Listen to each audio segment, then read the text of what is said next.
Merci beaucoup Dalia et merci beaucoup à vos organismes respectifs de m'accueillir, de me donner l'occasion de présenter mes travaux.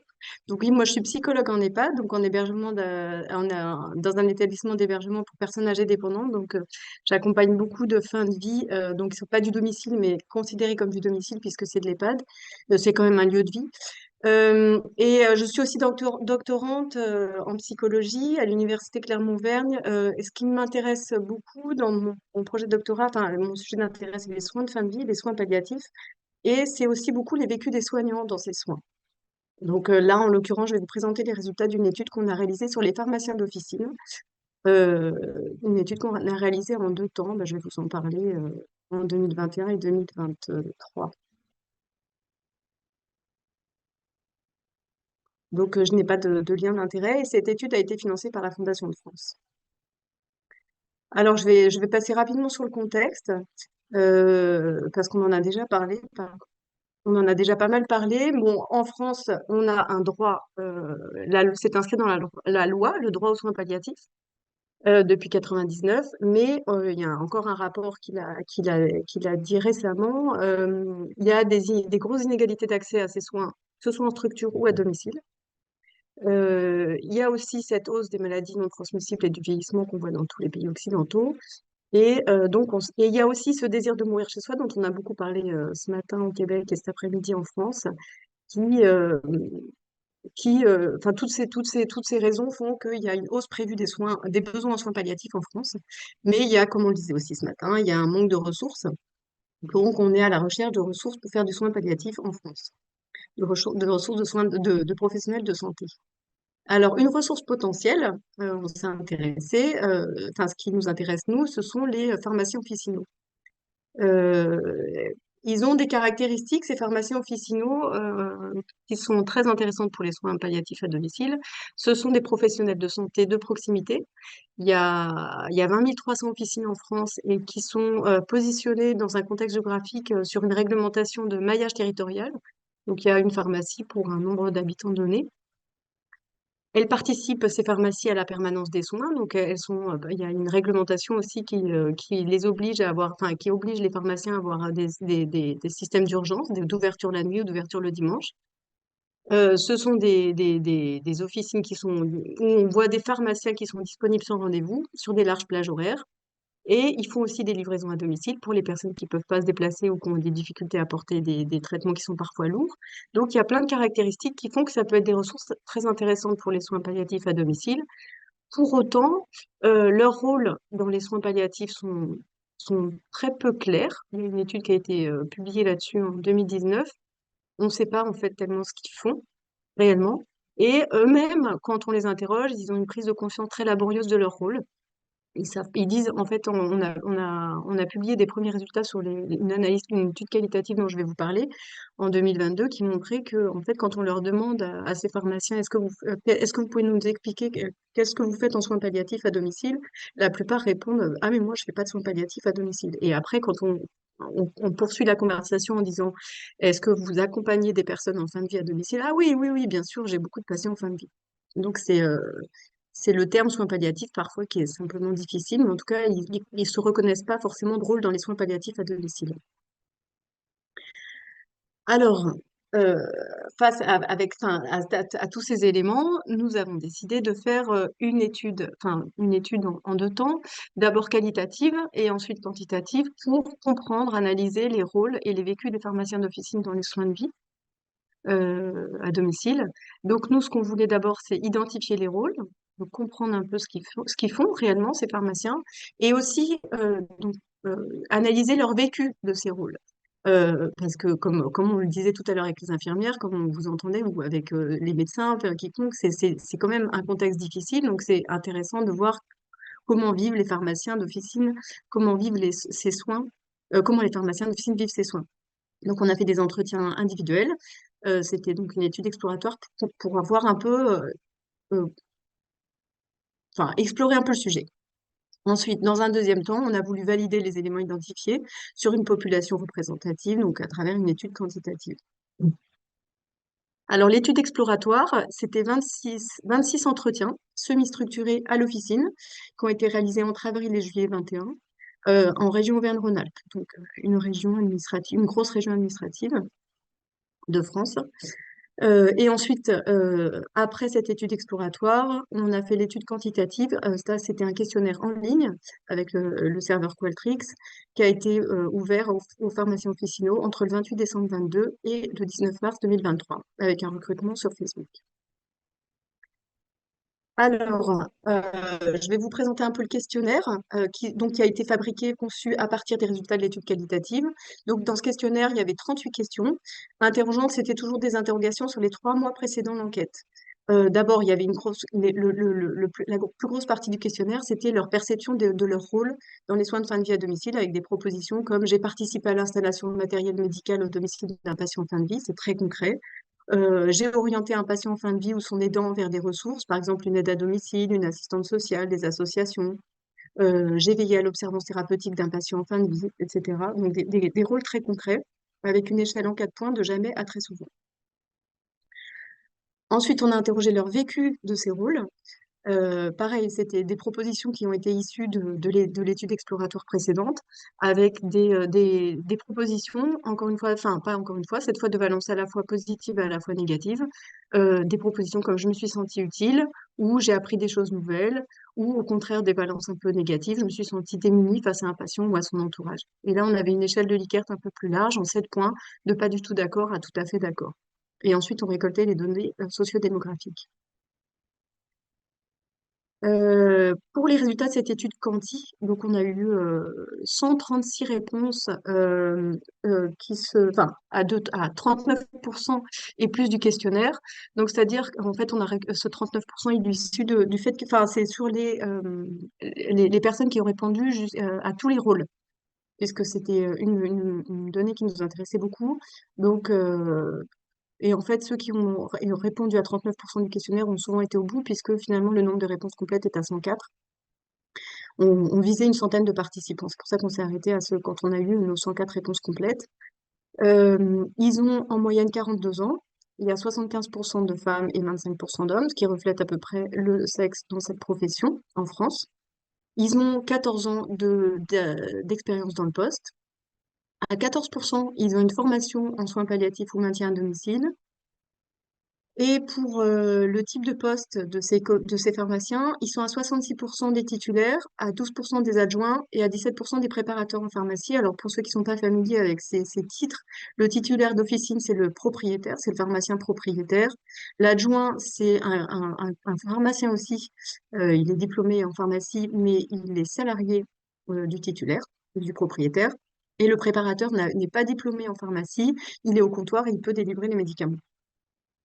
Pour le contexte de ces pharmacies, à 62%, ils étaient dans des quartiers de zones urbaines, à 33% dans des zones rurales et à 5% dans des zones commerciales. Alors, on a fait cette distinction parce que notamment, on avait une hypothèse, notamment au début de l'étude Cali, plutôt, sur le fait que peut-être qu'il y avait des différences de perception de rôle selon qu'on était dans une zone plutôt rurale ou une zone plutôt urbaine, selon qu'on était loin ou proche des autres structures, enfin des structures de soins palliatifs, des structures de soins plus larges, on était proche des spécialistes, proche des médecins, ou si on était au contraire dans une zone totalement isolée. Et pour les zones commerciales, c'est pareil. On avait une hypothèse sur le fait que peut-être qu'en zone commerciale, c'était plus une patientèle de passage et qu'il y avait peu de soins palliatifs à domicile qui étaient effectués, enfin, que le pharmacien effectuait peu de soins palliatifs à domicile. Pour le nombre d'accompagnements de fin de vie dans les 3 mois précédant l'enquête, en fait, enfin pas en fait, on a 87% des répondants qui ont effectué au moins un accompagnement de fin de vie à domicile dans les 3 derniers mois. Donc c'est beaucoup.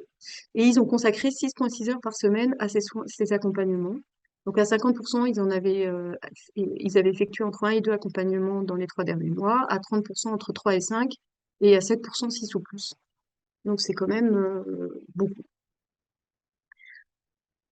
Pour les contacts, on avait cette question contact parce qu'on ça c'est pareil, c'est issu de l'étude exploratoire. Dans l'étude exploratoire, les pharmaciens nous parlaient beaucoup des proches des aidants et beaucoup des patients aussi et des professionnels, des autres professionnels de santé, mais on voulait un peu voir un peu, on a eu l'impression dans l'étude exploratoire les pharmaciens avaient l'impression de s'adresser beaucoup aux aidants Et c'est ce qui s'est confirmé avec l'étude quantique. On voit qu'ils ont des contacts à 95% avec l'aidant, un ou des aidants, et à 75% avec le patient. Donc, c'est beaucoup, mais enfin, c'est beaucoup dans les deux cas, mais quand même, on voit qu'il y a une différence statistique aussi, enfin, significative, qui montre que le contact se fait beaucoup avec les aidants. Donc là, je vous ai mis une citation de l'étude Cali, issue de l'étude Cali, où vraiment ils le disent. Le contact se fait bien plus avec la famille et les aidants proches. On les aide à comprendre le traitement, parfois la pathologie. On doit servir de garde-fou parce que trop souvent, des aidants aident au-delà du raisonnable pour eux. On les voit dépérir sur pied. Donc on voit ce pharmacien qui est un peu à l'interface entre les dents et le... Enfin, il est pas au contact forcément direct avec le patient, mais il est proche de l'aidant, ce qui est intéressant. Alors, bon, ça c'est un peu gros, mais je vous ai présenté le tableau des rôles, des propositions de rôles, avec, je vous les ai mis dans l'ordre de ce qu'ils ne font jamais à ce qu'ils font très très souvent. Donc, ce qu'ils font jamais, enfin, ce qu'ils font pratiquement jamais, à 86%, ils n'ont pas collaboré à l'élaboration d'un protocole de soins de fin de vie, ce qui était pourtant apparu dans l'étude Cali, mais enfin voilà, on en a quand même 14% qui l'ont fait. À 84%, ils n'ont pas participé à une sédation profonde à domicile. Donc, de toute façon, c'était un rôle récent, euh, cette possibilité de la pratique de la sédation profonde à domicile. Donc, ce qui peut expliquer. Puis d'une part, et puis d'autre part, 84%, ça fait quand même 16% de pharmaciens qui ont participé, donc ce qui est quand même déjà beaucoup finalement. Et on parlait tout à l'heure de la fiche Samupalia. À 82%, ils n'ont pas aidé à la rédaction de documents du type Samupalia euh, ou directive anticipée. Donc, ils l'ont fait un petit peu, mais peu. Voilà. Et ce qu'ils font surtout, bon, c'est là où on va plutôt avancer, enfin, on va plutôt discuter de ça. Ils font beaucoup, la chose qu'ils font le plus, qui revient le plus, c'est de l'éducation thérapeutique. À 80%, ils font de l'éducation thérapeutique. À 85%, ils offrent du soutien psychologique à un aidant, on y revient. À 82%, ils s'occupent de la sécurisation des traitements et à 80%, ils font de l'observance thérapeutique. Ils participent à l'observance thérapeutique de leurs patients. Enfin, ils veillent à l'observance thérapeutique de leurs patients. Donc, c'est des rôles qui sont beaucoup aussi revenus dans l'étude Cali. Donc, je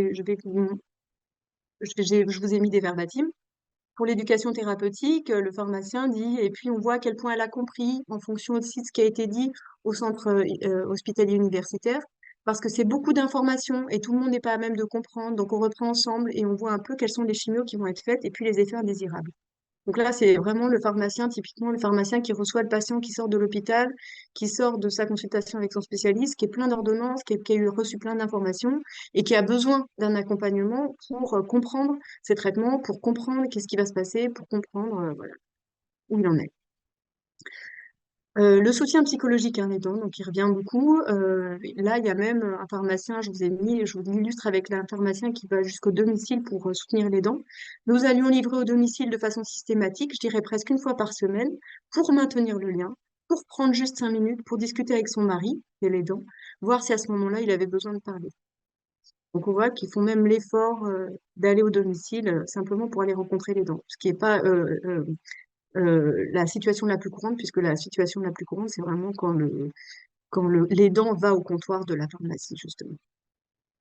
Et l'observance thérapeutique, le verbatim que je vous ai mis, on le voit ici, c'est l'observance qu'on a droit au renouvellement des médicaments, soit il renouvelle régulièrement. On sait que quand il a 30 comprimés et qu'il en prend un par jour, il doit renouveler son médicament tous les mois. S'il dit j'en ai encore une boîte à la maison, c'est qu'il y a un souci. Et là, on s'enclenche la discussion, mais comment vous prenez vos médicaments? Comment ça se passe? Est-ce qu'il y a un problème? Pourquoi vous ne prenez pas vos médicaments, etc. Ils offrent aussi des solutions thérapeutiques ou de confort à 75%. Je vous l'ai mis parce que je trouvais ça intéressant. Ils sont assez souples, enfin pas tous, mais certains sont assez souples dans la délivrance de médicaments. Normalement, ils doivent délivrer que quand ils ont une ordonnance en bonne et due forme du prescripteur, du médecin. Parfois, l'ordonnance n'est pas tout à fait conforme, ou parfois l'ordonnance n'est pas là, tout simplement, et le pharmacien est pris, euh, enfin peut être pris un week-end par exemple, ou euh, un dimanche face à un patient ou à un aidant qui dit qu'il souffre trop, je ne sais pas comment faire pour soulager sa douleur, et le médecin a, enfin le pharmacien pardon, a des contacts justement localement avec soit les structures, soit les médecins traitants. Et donc, il sait qu'il peut avoir l'ordonnance le lundi, par exemple, donc il ne va pas laisser tomber son patient. Et là, c'est ce que dit ce verbatim. Un samedi après-midi, il va y avoir un patient qui est hospitalisé à domicile ou autre, qui a besoin d'actiskénan ou autre. Il n'y a pas de prescription. On sait qu'on aura la prescription, mais théoriquement, on ne peut pas en donner. On ne peut rien faire. On va lui donner quelques comprimés pour qu'il passe le week-end. Donc, il y a une certaine souplesse dans la délivrance des traitements. Et on voit, ça me rappelle un peu, ça m'évoque aussi ce que disait une intervenante tout à l'heure sur la souplesse en, en soins palliatifs pédiatriques. Parfois, on s'autorise des choses qu'on ne devrait pas s'autoriser, mais on le fait parce qu'on sait que soit on est dans on est dans notre rôle d'être souple, en tout cas. Il n'y a pas donc de différence significative entre les participants des zones urbaines et des zones rurales. Donc ça, c'était intéressant de vérifier ça. Il n'y a pas non plus de différence significative selon l'âge des participants. Il y a quelques différences significatives ou tendancielles entre les groupes ayant reçu une formation en soins palliatifs à domicile et les autres. On voit que ceux qui ont... Mais bon, c'est comme ils sont peu nombreux à avoir eu une formation. Ils sont 15, donc c'est à prendre avec des pincettes. Mais quand même, c'est intéressant. De façon significative, ils ont participé beaucoup plus, ceux qui ont reçu une formation, à une réunion de coordination de soins de fin de vie. Ils ont aussi participé beaucoup plus à orienter le patient vers d'autres ressources. Donc, comme on disait tout à l'heure, soit une assistante sociale, soit une psychologue, soit une aide à domicile, soit une veilleuse de nuit pour aider l'aidant. Voilà, donner des ressources. Ils ont plus que ceux qui n'ont pas reçu de formation, ils ont plus aussi participé à la rédaction d'un protocole de fin de vie. Et après, c'est vraiment tendanciel. Ils ont fait un peu plus d'éducation thérapeutique et veillé à l'observance thérapeutique de leurs patients. Pour leur vécu, là encore, c'est un gros pavé, mais on va le déplier un peu plus loin. Euh, Quand même, je voulais vous montrer parce que c'est, donc, en gros, ce qui est en vert, c'est les vécus plutôt positifs. Ce qui est en bleu, c'est assez neutre, c'est proche de la moyenne. Les moyennes étaient, enfin, l'échelle était de 1 à 7, donc 3,5, le milieu. Et en rouge, c'est ce qui est un vécu négatif. Donc finalement, on s'aperçoit globalement que c'est quand même des vécus très positifs, ces soins de fin de vie à domicile pour les pharmaciens. Ils se sont sentis utiles à 4,87%, enfin, ils ont un score de 4,87. Ils ont mobilisé de nombreuses compétences et ils sont, par exemple, tout en haut, ils ne se sont pas sentis déconsidérés. Donc, un item de valence négative, ils disent non, non, non, je ne me suis pas senti déconsidéré. Donc, je vous le développe ici avec les verbatims de l'étude de Cali. Donc, qui le dit clairement, cette pharmacienne qui dit, ou ce pharmacien qui dit clairement, on se sent utile, c'est oui, je pense que c'est une plus-value aussi qu'on a de pouvoir aider ces gens-là. Il n'y a pas de sentiment de déconsidération. Avoir la sensation que les personnes qui restent ont apprécié l'accompagnement qu'on a fait, ça donne du sens à mon travail. Donc, il y a cette idée de donner du sens à son travail et de se sentir considéré par les personnes qu'on a accompagnées. Et il y a ce sentiment aussi de mobiliser de nombreuses compétences. Faire toujours la même chose, c'est pas intéressant. Moi, je trouve que c'est pour ça que le métier est agréable, parce qu'on peut soigner, être utile de façon différente, et notamment dans les soins de fin de vie. Par contre, il y a un petit peu quand même un sentiment de manque de soutien de la part des autres professionnels de santé qui apparaît dans pas mal dans l'étude Cali, il apparaissait pas mal. C'est ça qui est un peu dur, parce qu'un patient qu'on suit, et puis après, pof, arrivent les services d'hospitalisation à domicile, et pof, tes rideaux, t'as plus le droit. Il y a ce sentiment un peu d'être coupé des autres professionnels de santé, de ne pas être dans la boucle, de ne pas être dans le réseau, de ne pas faire partie justement des soins palliatifs à domicile. Sur les vécus, il n'y a pas non plus de différence significative entre les participants des zones urbaines et des zones rurales. Et il n'y a pas de différence significative selon l'âge. Donc voilà. Il y a quelques différences significatives entre les groupes ayant reçu une formation et les autres. Euh, Ceux qui ont reçu une formation, se sont sentis plus déconsidérés. Et les hommes et les femmes aussi, il y a des différences qui apparaissent ici. Les hommes se sont sentis, enfin, ils ont plus eu le sentiment d'avoir reçu des demandes contradictoires de la part de l'hôpital, des professionnels de santé, des patients et ou de leur entourage. Ils étaient pris dans des demandes contradictoires plus que les femmes. Ils se sont sentis aussi plus isolés et ils se sont sentis aussi plus reconnus. Il y a aussi, je vous ai ajouté des verbatim il y avait une colonne, enfin une possibilité d'écrire des commentaires libres sur leur vécu du rôle ou sur leur rôle. Donc, je vous les ai mis parce qu'il y en avait peu et je pense que c'est aussi assez représentatif. Ils observent un manque de clarté du rôle. Donc, comme on disait de toute façon au début, eux-mêmes se sentent pas tellement faire du soin palliatif et ils savent pas trop ce qu'ils font finalement. J'ai trouvé mon rôle peu clair. Le dialogue établi entre nous, les aidants, les infirmières et le kiné s'est brouillé quand l'hospitalisation à domicile est intervenue. La communication se faisait mal et nous nous sommes retrouvés à devoir réclamer des ordonnances aux aidants au lieu de leur simplifier la vie. J'ai eu l'impression que la pharmacie a été collée dans le rôle de simple fournisseuse alors que nous aurions pu faire bien plus. Et puis, il y a un autre pharmacien qui dit que ce qui est difficile pour lui, c'est de la communication avec les aidants.